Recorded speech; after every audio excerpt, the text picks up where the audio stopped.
Since I'm uploading this video the same day, I don't want overheat to get overlooked. So this was my previous video earlier today. Check that out at the end of this review.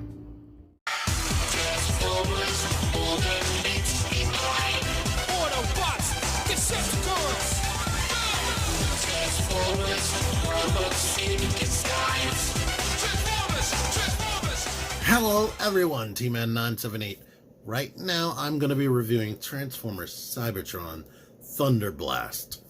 I don't know what her Japanese name was. It might have been Thunderblast, but over there the show was called Transformers Galaxy Force. And why? That's why Transformers Siege Leader Class Optimus is called Galaxy Upgrade Optimus, because he is reminiscent of Transformers Cybertron Galaxy Force Optimus. But as you can see, Thunderblast is a very colorful boot. She has a ton of paint, a bunch of varied colors throughout.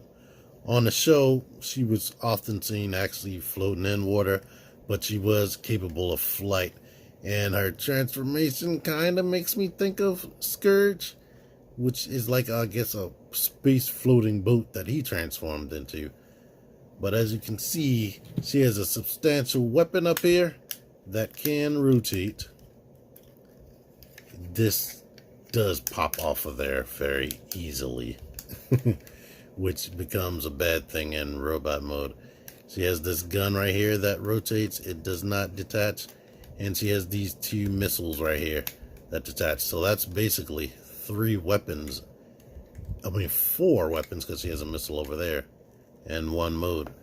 And what you're supposed to do with her to unlock her feature is get a Cyber Planet key.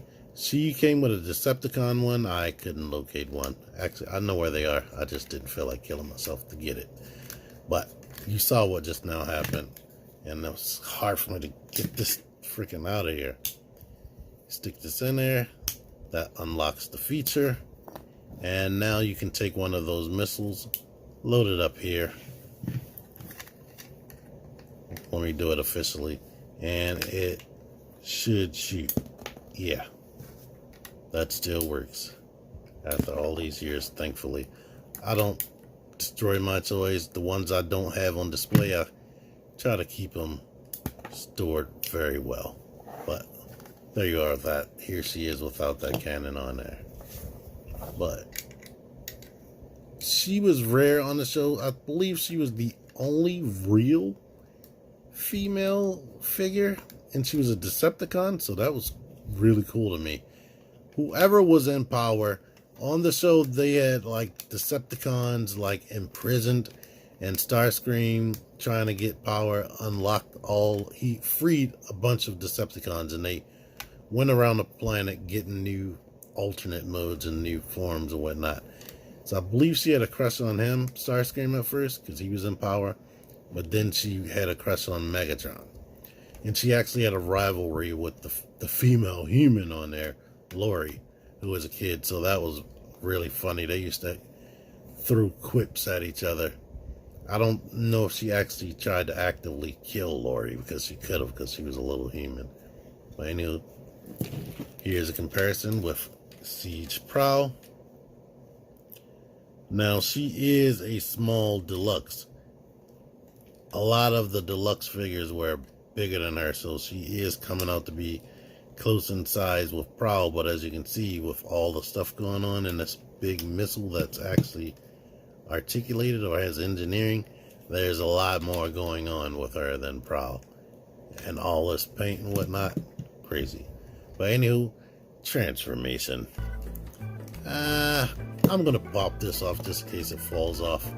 But basically, she is the very definition of a shell former. Open that up, bring it back. Open this up. They just basically overlap clamps. But as you can see, she's playing peekaboo up in here. Make sure you have the legs even on both sides to the point where you can. It's mostly how you bend the hips, which will determine whether this sits flush or not. But unpeg, there's a peg that goes into the legs right here. Unpeg that. rotate the legs out that way, and then bring it down. Rotate it out that way, bring it down, bring out the feet or the toes, and basically bring the arm down. And we can go the extra step of unhinging this and lowering it. And now she is a robot. This is her face. She was a lot more prettier on the show, more anime looking, and she was definitely a highly Japanese made character. Like, you can see she has this protrusion to give her a more feminine body, but in the show there were often times where you could see that this was just a chest plate, and you could clearly see, because they would have the camera panning up on her because Lori was talking to her, or somebody else, Laura, was talking to her, and you could clearly see she had round boobs underneath of this chest plate. In fact, here's an image I pulled off the internet, like researching her before doing a video. And in Japan, I'm not sure if they actually showed this in the US, but in Japan, they definitely showed that she had defined boobs with nipples piercing out. But anywho, back to this actual toy. Basically, she is an action figure covered by a boot, or she has a boot cape, which is crazy that the whole transformation is right there on her back. You don't have to worry about her standing up because her back holds her up. But why I say she's an action figure, because she has double jointed elbows, and this is a primitive design right there. I'm having a problem with this ball joint right there, because this swivel right there is tight. And this is crazy that they would give her double jointed elbows and bicep swivel. You didn't see that in Transformers back then. She doesn't have wrist swivel. She actually does have a waist. Good luck actually using that. She has knees that bend 90 degrees, and the toe does this. I guess you can't really use that as thigh swivel. The head is very stiff. It only turns to that far, to be honest. And these things right there, very sharp. In this mode, she can actually hold this gun. That's why she has these big holes right there. So there you go with this. And she can even put, if the daggone things stop popping off, put one hand under here to shoot. And let's see if it sticks in this arm a little bit better. This 5mm port, yeah, that's way tighter. So there you go with this. And of course you can still unlock that and give her the power she had with the missile right there. Let me get a comparison. Oh, these toys have not been working with me recently. Alright, here she is with Windblade, who I previously reviewed this week. And here is Galaxy Upgrade Optimus. Of course, the old school one was way bigger than this, so she was a very, very tiny deluxe class. And leader class used to be just a main event. They were so huge back in the day.